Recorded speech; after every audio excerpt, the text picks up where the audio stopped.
KFC. I'd like to place an order on a 3-piece Purdy wing with Hassan sauce. Yeah. Yeah, a 3-piece Purdy wing. Yeah. You know, the nuggets that you have. Yeah, it's a broken wing. Yeah, that thing with the Hassan sauce. Yeah. Good. 30 minutes? No. How about more like 3 minutes? Because that's how long it lasted. Oh, good. Okay. Yeah, okay, thank you. Yeah, no. You don't have to call John Lynch. Believe me. He's got enough to worry about with Last Dance Lance. I'll talk to you. Goodbye. Oh, yeah, wait, can I, well, because it's San Francisco, can I get a white wine spritzer?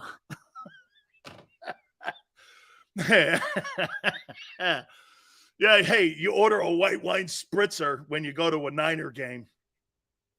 Most ballparks, you order beers. Could I have a white wine spritzer? Thank you. Some crackers and cheese. This is a football game, guy. Yeah.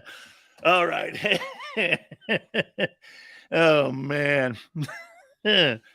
Holy cow. Are you kidding me, man? Is there anybody ever healthy in that place? A lemon seltzer with a twist. Oh, yeah. Can you do it? Hey, wait a minute. Levi Stadium is the only stadium where you get an umbrella in your lemon seltzer. You get an umbrella in it. What's this? You get an umbrella. Hey, can I have a drink? Yeah, we have like lemon seltzer. The guy comes in, he's got a bamboo thing there. You're like, bro, what is this? This is a football game. Give me a break. Hey, we lived up there for 5 years, James. I actually enjoyed it. Okay, we did. I actually enjoyed living in the Bay Area. It was all good, man. Some of the best views on the planet, especially when you go across the bridge and shit. It's all good. Both bridges. Coldest place I ever went to was Alcatraz Island. Anyway, I am going to do my scouting report, June 1. Every year we do this. For your upcoming season on every player. Jeremiah, thank you. Sills, Purdy going to be Jimmy 2.0. It's funny you bring that up. Couple points before we get to that. Here's Garoppolo's record. As a member of the San Francisco 49ers, they fired a guy this year that's 38-17-0 and took their team to a Super Bowl. Overall, Garoppolo's 40-17, not counting the playoffs. Do you know he's missed 50 games? He's missed more games than he's played in. That's ridiculous. That's why he's not in San Francisco anymore. I mean, you miss 50 football games. And your time in San Francisco, shit. That's a lot of football, man. That's a lot of football. Lemon seltzer. So, can I get a beer? Oh, do you want? What are those things called? IPs? I hate IPs. They suck. Okay. No. I want a beer, dude. I want a Corona. I want a Corona. I don't want to drink 18 beers and no Bud Light. Hey, no Bud Light. Big Sills is banning Bud Light. Not happening. Not going to Bud Light. Don't sell me any of that piss water. No Bud Light, dog. Shit, man. Bud Light probably sponsors Levi. Hey, anyway, tonight I want to show you championship ball, okay? Pat Riley tonight, before we get to the Eagles here. So Pat Riley has 9 championship titles. One as a player in 72 with the Lakers. One as an assistant. He was on that 80 team that beat the 76ers in Philly in Game 6. 92, 85, 87, 88, and 2006 as a head coach. He won 5 NBA titles. 2 as an executive, 12 and 13 with the Heat. Pat Riley's got 9 titles. I think he's been to the finals 19 times.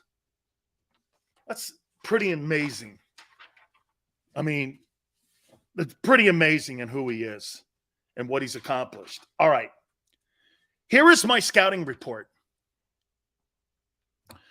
For the Philadelphia Eagles for 2023. And here's my assessment of your players, what they need to do, what they need to have happen for them, for this team to be successful. I think the offense is pretty easy to evaluate, so we'll do that last. Let's start on the defense, where more question marks are, okay? I got him in the forefront. We're going to start there because I think that's your strength on this defense. I think your strength is in your defensive line. Order up a 3-piece Purdy wings for Big Sills. Extra Hassan sauce, too. Thank you. Brandon Graham. Health. And I would say this. Conditioning. And what I mean by that is when you're older like this, conditioning is going to be something that an old player has to continue to do. Why is it harder for old players to get conditioned? Well, when you have nagging injuries, you get them more as you get older. Ankle, neck, back, thigh, hamstring. Keeping him in shape, which means what? More reps that others have to come in like Nolan Smith to help out. I'd like to see some depth there at the end position. Maybe also Josh Sweat, go over on that side and see if you can flip him. Make him a little more versatile. As you're older, you need to be in better shape. Because again, and I'm not saying he's not, something to keep an eye on though, because as you get older, nagging injuries will keep you out of a game and then keep you out of the training session and keep you out of the weight room. What happens? Atrophy. You get weaker, you get smaller, and you're not as effective. So something to keep an eye on with Brandon Graham as we go into this year. Jordan Davis. Conditioning. And I don't just mean running on a treadmill. I mean conditioning, game speed conditioning. He's got to do a lot of things on his own to be prepared for the upcoming season. He's got to play 60-some-odd plays this year, okay? He's got to play 60 plays. By the end of the year, I want him playing 60 plays, not 25. 25? That's not what we drafted. If Jordan Davis is playing 25% of the plays by the end of the year, that's a failure bust draft for any round. It's not worth having him on the roster. He's got to be a guy playing 60 plays. Conditioning. Use your hands better. You can just see the hand placement with Jalen Carter. He's better already at it. He's stronger and he's more powerful. You can see it. He's got to get better in his hands. Got to play lower. Get down a little more. Play under your pads. Got to bend over, kid. College, you could beat the shit out of people. Okay? You can beat people up against Vanderbilt. You're not doing that in the NFC East. Fletcher Cox. Conditioning. Just be in great shape. You're getting older. Be in the best shape you could possibly be in. Fletcher doesn't really need to do anything. He's seen it. He's done it. There's nothing that's going to shock him. His preparation is always great. He's been a force and been arguably, would we not agree, in the last 23 years of the NFL draft that the Eagles have been a part of, he's been one of the top 5 picks that they have had, has been Fletcher Cox. He's one of your top 5 picks in 23 years. And he's done everything. Just be in shape. And by the way, he's one of the players on my football team I really don't have a lot of concerns for. He's a team leader. He plays well. He improved his game as the season went on. And so to me, really, if I was to give Fletcher Cox a grade from last year, it would be for what he was, it'd be a B+. At the beginning of the year, I thought his best days were gone. He was playing C- football. By the end of the year, he had elevated it to B+. He was playing really good. When they got some help for him, and they gave the more rest, didn't you see it? The more rest that Fletcher got, the better he was on impact plays. So that's something to look at if you're Howie. Do you have enough depth there for Fletcher? Fletcher's a key important, and he's a key piece to this. Can't lose him. Then you're relying on a lot of not experience and guys that, I don't know, you know what I mean? You don't want to lose him. I put Jalen Carter under him. And I put this in here. Be ready to be a pro. What's that mean? Don't practice anything half speed. I'm watching him go through drills. Everything is game tempo. He's doing everything fast. I love that. That's a mentality. How many times? Let me give you guys a great example of this. I went to a Charger camp, I don't know, 5 years ago. And I was in San Diego with the Chargers. And I watched guys just lollygagging the drills, walking to the next drill, walking to the next technique session. I was like this team will not win ball games. And this team will not win ball games that matter. You know what they don't practice? They don't practice game tempo. You know why certain teams get out of the gate and you're wondering why they always get scored on and they're slow starters? Because the game speed of the game, it shocks you because you never practiced it. If you're walking, think about this. It's some teams in the NFL, they'll jog to get in shape. Some teams will sprint to get in shape. When you play in an NFL game, it's a sprint. And when you've been jogging the whole offseason, you're not used to the game tempo. You're not used to game tempo. Game tempo is a big deal. That's why some teams start fast. That's why some teams scrimmage during the season. It's not because they want to beat their guys up. They want to keep that game tempo going. Okay? Practice like you're playing a game. Yeah, everything you do in practice should have a game mentality and a sense of urgency to it. That's what my advice to him would be.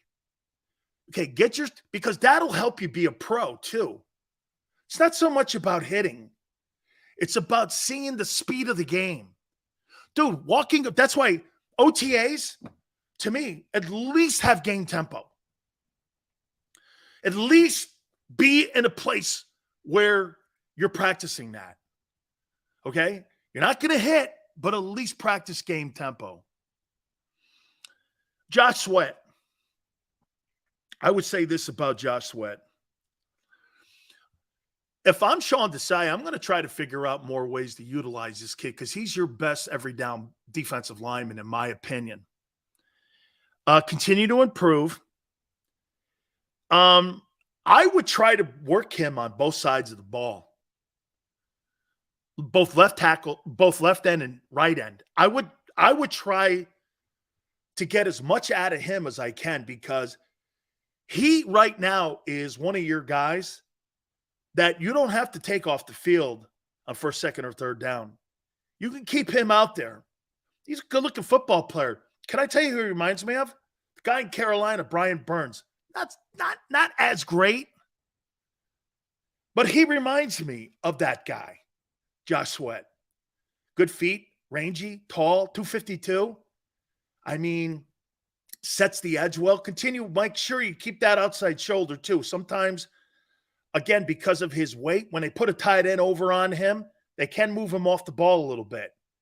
Like if they do a power set on him and the tackle gets out to his outside and the tight end chips and goes to the linebacker, They could chip him sometimes. So just make sure you keep your outside arm free. Okay, just a little bit more work on that, but he's evolving into a really fine ball player. I didn't think this highly of him last year. I did not. I didn't think that highly of him. I thought he was decent. Now he's turning into something that I think could be special, like the kid in Carolina. Remember something. The Rams offered 2-1s for that guy in Carolina. And Carolina went no. Carolina said no to 2-1s for Brian Burns. Nah, we're going to keep. They could be one of the major reasons was because they were so far out because the Rams don't have current number 1 draft choices because they've given them all out in the Stafford deal. So I like Josh Sweat. There's a lot to work with there. Nicholas Morrow, interesting. This is what I would say about him. I went back and watched his season last year with the Bears. Was it terrible? How about if I use the word for Nicholas Morrow last year? It was unimpressive. It was like Kirk Cousins statistics of 100 tackles. However, he did show this. Doesn't make a lot of false steps. I see how we put him on the team. He doesn't make a lot of false steps. He is smart. And I would say this. He's your most experienced linebacker right now. Just keep getting more knowledge of what Desai wants to do. Watch a lot of last year's game film. I would study as much as I possibly can and just get more knowledge of what's being asked of you. Because his experience is going to be vital in the development of Nakobe Dean, especially when you have so many young football players at that position. Okay? He's a player that's got an understanding because not only did he play in Minnesota, but he played in Chicago, obviously. So he's been around and he knows how to prepare as a pro. And that's one of the reasons why I think Howie brought him in too, is that he can understand different sets. He played in a 43-34 and a bear front. He's played in all those fronts. So he understands the Fangio style of defense because he's played in them. I think it's a really smart addition to the team. It's not an upgrade from TJ Edwards, but it's smart. It's calculated. The more you look at it and the more you look into the history of the player, see, it's one thing just to go like this. Nicholas Morrow played on one of the worst defenses in the NFL last year in Chicago. It's true. But if you look at, played with Fangio, it's a Fangio-style defense. He's played in the pros for a while. He understands fronts. He understands looks. He knows power side, weak side, strong side, brown sets, red sets. He knows weak side seam. He knows cover 2. He knows banjo coverages. He knows all that. So it's important to have that out there. So, will he kill you? Probably not a lot. He's just not exceptional. Okay? Dean. I heard that Dean's got the green dot. A lot of responsibility on that you have the green dot at OTAs. That doesn't necessarily mean he's going to start the season with the dot. They're trying to give him confidence now, and this is a great time to try to give Nakobe Dean confidence. Knowledge of the game has to be front and center here, especially when you're going only 6 OTAs and then you got minicamp. Me right now is watching his steps. Does he have false steps? Does he have recognition? Does he know how to slide the fronts? Does he know what he's looking at? A lot of these quarterbacks that they're going to play, you're going to be going against some pretty damn good offensive coordinators. Andy Reid completely confused the Philadelphia Eagle defense in the second half to a point where you guys are running into one another. And now you got a middle linebacker out there that's never played. And you think I don't give a shit what he did at Georgia. There's better coaches in the NFL. There's better players in the NFL. There's better quarterbacks in the NFL. You're not playing against some shitbag quarterback that will never play in the NFL because he played at Texas A&M. Those guys don't exist in the league. Okay? They don't exist. These are complex offenses. And they're going to single him. He will be one. Hey, he has the dot on his helmet. They will single him out every game. If I was a quarterback and I was Mahomes or Allen or any coordinator, he'd be the number one person I singled out. I would attack him immediately. Not because he's not a good player. I want to know if he knows what he's doing. And before you say he will, okay, he hasn't. He hasn't. So he will, okay, well, he hasn't. I'm talking to you with facts. You're talking to me with hope. Okay? You're like hoping for the lottery. You guys must play a lot of lottery tickets. Okay? You're hoping to hit the lottery. Okay? Hassan Reddick has to be in top shape. And I'm not, again, has to be in top shape. Why? You're going to rely on him a lot to get to the quarterback. Okay? And plus, I have no doubt he's going to have another exceptional season. Why would I say that? He's trending that way. He's trending there. 3 years in a row, you double-digit sacks. Let me give you a little statistic here. There's a reason Jadeveon Clowney doesn't have a job. You know why? He's never had a double-digit sack season in his entire NFL season. In his entire NFL career, the number one overall pick has never had a double-digit sack season. Hassan Reddick has been more formidable in the NFL than Jadeveon Clowney has. He's been a better player. If I'm Dean, I'm trying to see if Ray Lewis can help me out. Weapon. It's good to talk to people like that. It is. Okay? It's good to talk to people like that. What do you see? One thing for a coach and a chalkboard to talk to you. It's another thing the player that applied it. Jonathan Vilma would be another good one. Okay? Guys that played that position and understand the inside linebacker position. And most guys, even if they're on different teams, man, they'll talk to you. They'll talk to your D coordinator at Georgia about the complex differences. Okay? I no problem with that. Shit, Peyton Manning and Tom Brady, early on in their careers, they reached out to Joe Montana, asked him things. Jeremiah Trotter, sure, no problem with any of that. So Reddick is going to be asked to do a lot. I like to, again, here, watch this. I'm not going to ask him to be a better. Seth Joyner would be spectacular. Way to go, JM. Ask Seth. Seth will help you too. If you could take, and plus you probably got tough coaching at Georgia, ask him. I'm sure Seth will help you. I'm positive he would. He wants to. I'm not going to ask Reddick to be a better tackler or cover guys. I am not doing that. There is no reason for it. Why would I take his number one skill set thing away from him if I'm Sean Desai and put him in a position to fail? Why would I do that? I'm rushing this guy as much as I can, and I'm making sure that I have him for 17 weeks.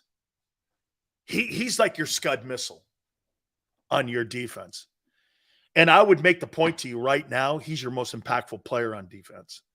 So you got to do things to protect him. Don't let tight ends beat on him either. Put him on the weak side. Why, especially early on in the year, why would you have that guy rush off of a tight end and having a tackle double team him? I don't want him doing that. I want him one-on-one as much as I can. You understand that that's the key to this whole thing, is putting your best pass rusher in a situation where you're one-on-one. You don't want tight ends beating and chipping on him. Again, he's not also the biggest guy, but he's a pro, so he knows how to evade it. Okay? Just don't let tight ends keep banging on him. War of attrition wears them out. It hasn't. Let's just make sure it doesn't. James Bradbury.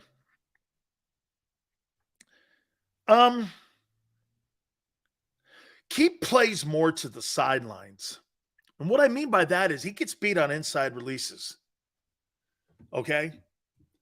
He'll get beat on an inside release. Now, one of the reasons that you don't see him giving up the plus 25 play is because they play zone coverage. If he played man coverage like he did in New York, he gets beat on inside releases. And experienced wide receivers can beat him on an inside release if they know how to use their hands.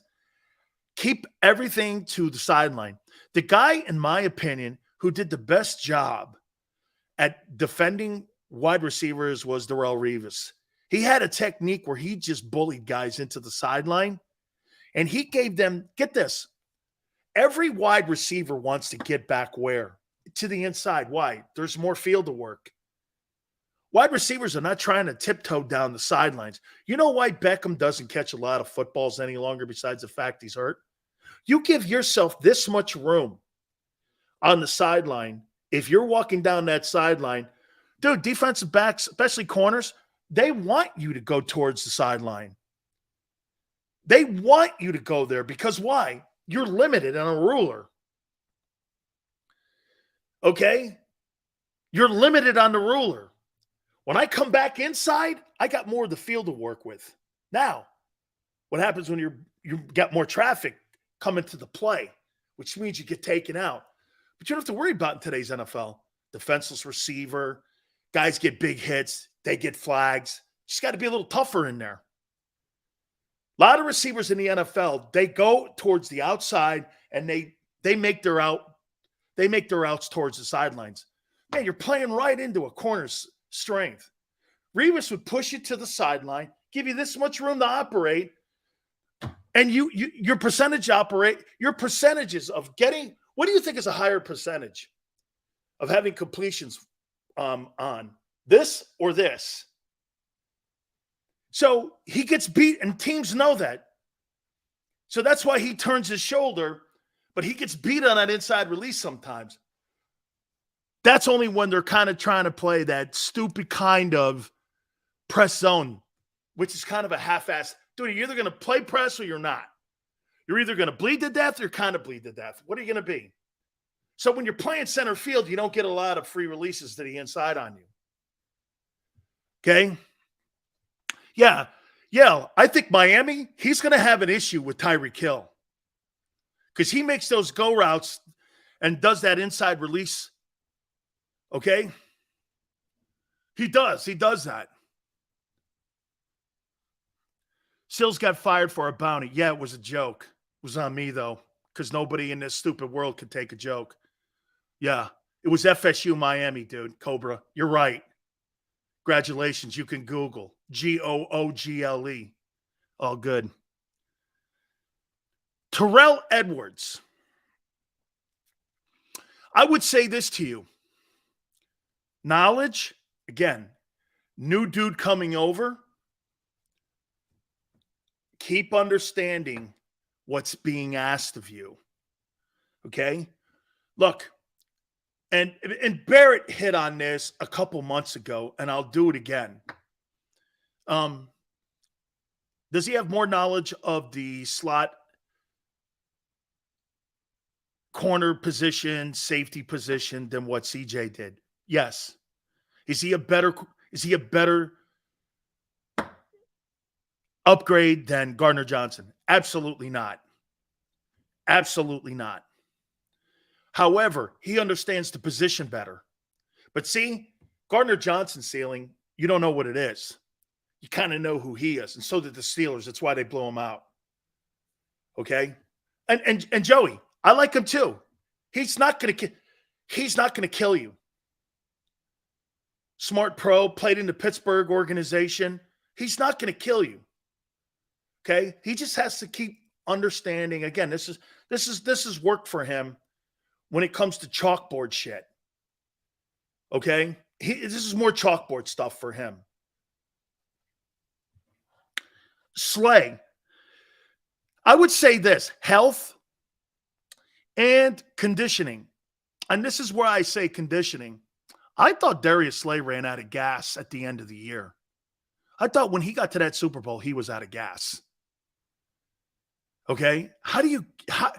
Here's my issue that I have for Darius Slay. How can you be out of shape when they didn't ask you to play any kind of man coverage? How could you be out of shape? Now I know why, because that's why when you were asked to do it, they knew it. They threw the ball at it. They started throwing the ball his way. If you look at the second half of the season, teams started going his way because he didn't keep himself in shape. I didn't think his conditioning was very well at the end of the year. And when he got into the Kansas City game, they were attacking him. I mean, dude, Jalen Ramsey got beat a lot last year. Well, I started to see a little of the Jalen Ramsey on Slay a little bit last year. Like the last 6 games of the year, very unimpressive. Very unimpressive. Okay? Yeah, but Yell goes like this. I expect more picks from him. How could you expect more picks from a guy that plays in a zone? You're just going to wait for high flies? Dude, the great corners that get picks play man. They don't play zone. You're sitting out there waiting for high flies. If you basically, that's what it is. You're playing center field. You're just playing center field if you're Slay or you're Bradbury in that style of defense. That's why you guys hate it. Because they're just playing center field. Your corners aren't going to have high volume of picks. Your safeties are. And maybe your linebackers. Your linebackers didn't get any picks because they couldn't cover anybody a year ago. Okay? Seals, you hyped up today so much. No cuts so far. And I know, hey, that's good. Keep an eye on that. Keep an eye on that for me. I know Tone is too. Today's June 1. You're going to start seeing guys. Keep an eye on what's going on in Minnesota with Dalvin Cook. Okay? Keep an eye on Dalvin Cook, Ryan Tannehill, Budda Baker. They cut Hopkins to keep Baker. They're not going to. The reason they cut Hopkins, they looked at it and said, we're going to keep Baker. We're going to cut Hopkins. That's what they did. Picks are nice, but fans have to realize they aren't a true barometer of how good a corner is. It's true. By the way, one of the things you always have to remember, you know that differential in turnovers that teams look at, teams that have the best turnover ratio or the teams that traditionally have great years. See, personally, I don't think you can scheme for that. I think that's luck. I think some teams have more turnovers than other years. It's just being consistent, in my opinion, on what you do in your scheme. When you get a tip ball and it goes into your corner's hands or it goes into your safety or linebacker's hands, you didn't scheme that up. Turnovers are mistakes made by the quarterback. And in today's NFL, these quarterbacks make rarely any mistakes. So you're getting deflections, poor quarterback play when you played guys like you did a year ago. By the way, somebody help me out. Tone, help me here on this. What did the Eagles finish last year in turnovers defensively, when interceptions? Where did they rank? Yeah, and also in today's NFL, defenses hardly are forcing the action. Right, they're keeping everything underneath. Where did the Eagles rank in turnovers on defense a year ago? I think that's interesting here. Where did they rank in turnovers? They were top 5 in turnovers? Oh, because the kid had 6. They had 6. Did they get a lot of fumbles? Did they? Okay. Well, last year, you guys were ranked what? What did you have? Well, you guys are saying top 3. Okay. Yeah, well, Davis Mills, Kenny Pickett, Kirk Cousins. Really a lot of bad quarterback play. This year you got better quarterbacks. Be interesting to see if you keep that number up. Okay? Slay had 4, not bad. That's really good, actually. And Slay having 4 INTs in a zone coverage is pretty incredible, actually.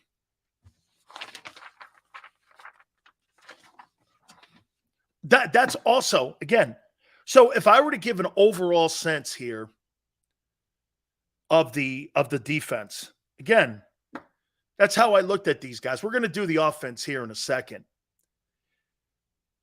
The most important person on this defense is Reddick because he puts pressure.